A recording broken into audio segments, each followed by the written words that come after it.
Well, welcome everybody. Sorry for my technical difficulty in the beginning.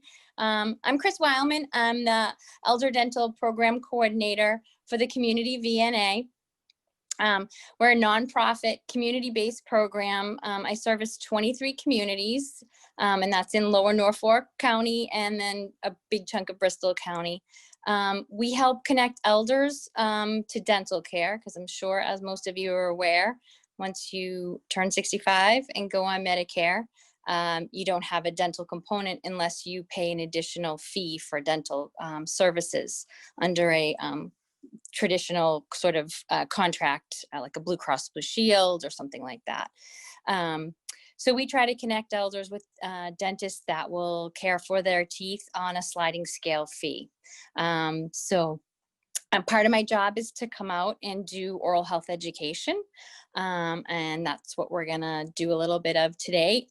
So I know one of you guys, either Debbie or Carrie, are doing the chat room. So if questions come up along the presentation, just kind of stop me, and I like to answer them as we go along, because usually other people have those questions as well.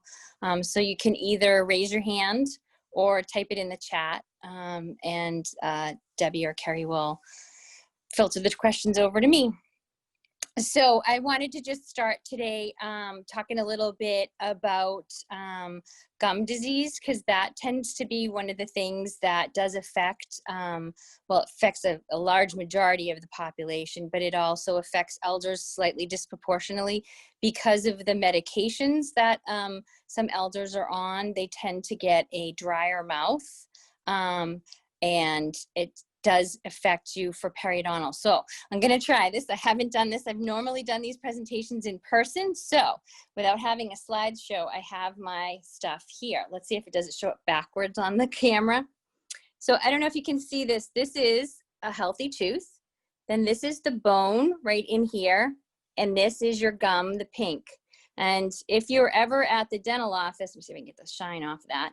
And you feel like they're poking you in the gums, well, we are poking you in the gums, and we're measuring the height of your gum tissue.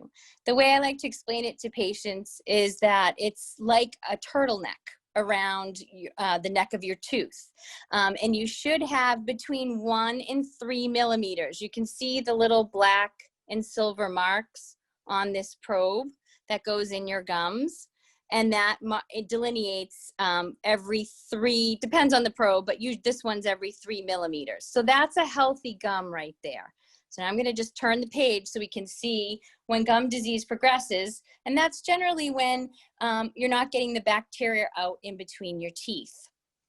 So I'm gonna go right to 5 millimeter. Here's a 5 millimeter. So in this diagram, you can see you've got some redness of the gums, and the probe is actually able to go, top of this line would be 6 millimeters, so they're calling that about a 5 millimeter pocket. As the pockets around your teeth get deeper, it gets harder for you to clean out the bacteria and food debris that gets in there. So it is important when you have healthy gums to keep them as healthy as possible by getting in there with your daily routine of brushing and flossing. I'm going to skip now right to this is the beginning stages of gum disease. This is generally where we call it, depends, between 4 and 5 is reversible. So if you get in there, you can reverse that redness. There might be there's maybe a slight bit of bone loss there, but when you get to the point where you have actual gum disease, here we go, we're moving to a 10 millimeter pocket there. You can see the bone has deteriorated here, and the redness and swelling is significantly more. And there the probe is going down into the tooth, and we're getting a reading of 10 millimeters. So that is some significant gum disease on that one. I'm gonna just show you on a model what it means to get in between and clean. Let's see. So here's my model. Let's see if I can get this in the camera. And so you want to use your floss. And in this case, I have a floss aid. I'm sure a lot of you are familiar with this. But what you don't want to do is you don't want to just go down and then pull back up. That's not thoroughly flossing. When you go down, you have to kind of almost pull it a little bit to get in that gum pocket. and clean that gum pocket out on that side of the tooth, and then what would be the back side of the other tooth in order to get in there and clean the bacteria and any food debris out of there so that it can protect your gums from gum disease. And this part, just that little snap in, that's where the cavities start, is in between the two teeth. So you'd be doing double duty, cleaning your gums and your teeth, the in-between part of your teeth for gum disease. Does anybody have any questions about gum disease?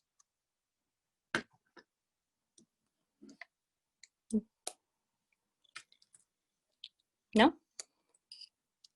I see Carrie leaning forward. No? Okay. All right. Just a quick review of brushing. So here's your toothbrush. This end of your toothbrush right here is called the toe end of your toothbrush. And then that is just the flat edge of your toothbrush. You want to make sure that when you're brushing, that you're brushing at a little bit of an angle. If you brush too flat on, let me see if maybe I can get a little bit. If you brush too flat on and you end up scrubbing the gums, you'll cause recession. So when you're brushing at a little bit of an angle, you're going to angle the toothbrush a little bit like that, you will get around the edges of the toothbrush. Let me see if I can do it like this. Let's see. That's a little bit too flat on. You want to angle it slightly like that so that those bristles are directed down towards the gum, or in the case of your upper teeth, it would be up towards your gum. The toe end of the toothbrush, you want to use on the insides here, right here. Because that usually, this model, you can fit this whole toothbrush in there, but often you can't fit it in there. You need to just use the toe end of the toothbrush on both the top and the bottom to make sure that you're getting the plaque off from in between the teeth and on the insides, so the tongue side, and also the outsides of the tooth. You want to make sure that you're getting it there. So I just want to just go over quickly just because we're in a pandemic, we're in a COVID pandemic. One of the things you don't want is you don't want a container like this, or some people have them mounted in their bathrooms where these toothbrushes can touch. This would be, you know, yours and your spouse or your children. You don't want those toothbrush heads to touch like that during cold and flu season at all. So if you can, we need to separate the toothbrushes out of an item like this. It's just too risky at this point, so you want them separate. So one of the things I recommend is just like a red Solo cup or some kind of plastic cup. You can take scissors and poke a hole in it, and then you just put your toothbrush in it and keep it separate from your other family members during this time. So one of the other things about just cleaning in between your teeth is I find that as we age, we have a little bit of arthritis in our hands, or we just don't have the ability to grip anymore. So one of the things I like is a water pick. I don't know if many people have seen them. They have a countertop model, and the countertop model is nice, but you have to have the space in your bathroom to accommodate a countertop model. They're a little bit bigger and they plug in. This is a cordless model. I'll hold it up so you can see the water reservoir is right here in the back.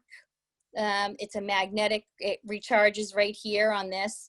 And this is a cordless model. And one of the reasons I like this is it's got a very big grip for you. The model that goes on your countertop, the handle is a little bit smaller to get around, but I like this one because it has a nice big grip. Although the water reservoir is very small, you do have to refill it quite often. But the way the water pick works, it's similar to flossing. Again, you just want to angle it at about a 45-degree angle. Let me see if I'm getting that in the camera right there. You want to angle it at about a 45-degree angle, and you're just basically lavaging, or you're rinsing out the in-between spaces of your teeth. You just move it forward like this to get the water pick in between there. And there's a number of settings on this. If you have any questions specific to the water pick, I can certainly answer them for you. But I do like that. I wanted to talk just a little bit about denture care in this time of COVID. You want to make sure that you're taking your dentures out and that you're rinsing them and brushing them. There's a specific brush for dentures this is a denture brush. As you can see, it has a flat end up here, and then it has a more tapered end right here. I don't have a denture to show you, but if you pretend my hand was a denture, this part goes in here to clean the lower denture that has a thinner margin there, and then this thicker part goes on the outside. You really don't want to use a regular toothbrush. These bristles are way too soft. They're meant to go on gums, and they're meant to be a little bit forgiving and bend. These ones are really, really sturdy and very tough. So this is meant for a piece of plastic like a denture or a partial denture. So this is a denture brush, and you want to have this, you want to either put some boiling water over this once a week to clean it after you've cleaned your dentures, or, you know, purchase another one. The other thing that is helpful when you have dentures is a denture case. So this is a denture case. It's just basically a place to put your denture with a pellet to clean it, and like a Efferdent or something like that to clean your dentures. But you want to make sure that you get a dishwasher safe one so that you can throw this in the dishwasher and sanitize this in between cleaning of your dentures. So this is a denture case for that matter. And the tablets, it's, you know, your choice, whatever tablets you like. They're all pretty similar. The other thing I wanted to talk just a little bit about is I sort of talked about it at the beginning when I talked about scrubbing too hard on the outside of your gums down here. I will pull a tooth out so you can see it here, but that's not really what happens, but I don't have the ability. But you have, sometimes people have recession where the gums have receded down. In this case, I pulled it up just to show you. So this piece of the tooth is called dentin, and it's a lot more susceptible to cavities because it doesn't have the hard protective enamel coating on it that the crown of the tooth has.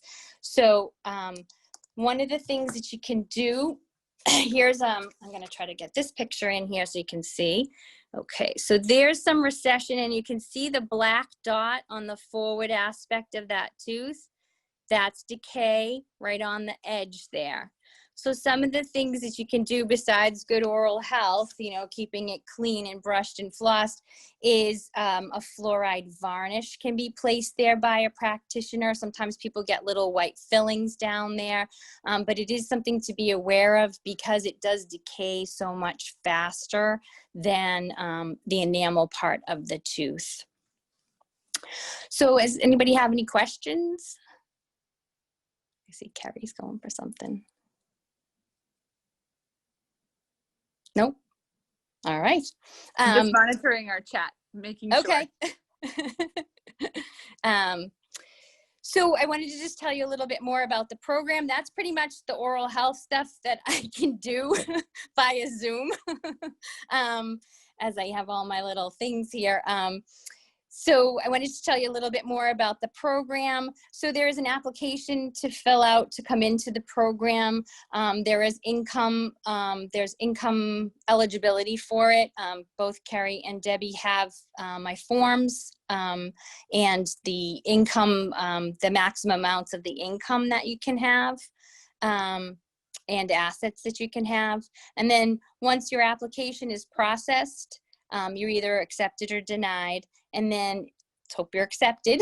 If you're accepted, then there's a one-to-one match made with a dentist that has agreed to volunteer to come into this program, because it's 100% voluntarily in terms of the dentists that come into this program that will treat the elders on a sliding scale.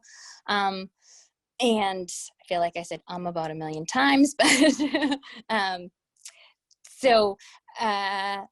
I guess that's all I have to say about the program itself, unless anybody has any questions about the program. About how many dentists, Chris, do you have participating in this area? Well, I have 71 that are participating throughout the whole program, but that, you know, some of them are located in Fall River. So I'm gonna estimate I probably have about 16 or 17 in the Walpole, Foxborough, Norwood, Medfield areas. Excellent. I just wanted to let you know that normally when I do this presentation in the fall at the Councils on Aging, I usually have Regis College dental hygiene students are usually with me, and they will usually do an oral cancer screening on you and give you a goodie bag, but obviously we couldn't do that this year due to the pandemic. But so for all the participants that are on the call right now, if you see Kerry and Debbie in the next few weeks, you can ask for your goodie bag because Regis is going to send you a goodie bag of dental items. That's great. Yay. And I can put a note about that in our electronic newsletter and a link to the application so people can see what the requirements are. Perfect. Okay. I just wanted to say that I have had experience with Regis College, and they do an excellent job. I don't have any insurance, and I needed x-rays, and it was so much more affordable than the dentist office. Yeah, it's so there's two other the elder dental program is excellent if you want to get connected to somebody in your community, but there's two areas that I refer people to is Bristol Community College and Regis Dental Hygiene College. I think it's $15 to get your teeth cleaned, and you probably could quote me better on the x-rays than I know, but it is significantly, it's even less than the elder dental program. So, you know, I want you to just get out and get care wherever it is, but they are limited in that they can only provide dental hygiene services at Regis and Bristol Community College. They can't do fillings and things like that, any adjustments on dentures or relines on dentures, but they can do the cleanings, the x-rays, they can do the fluoride varnish that I talked about. For these items, they can do fluoride varnish if it hasn't broken through to that, but it can be done on like these teeth.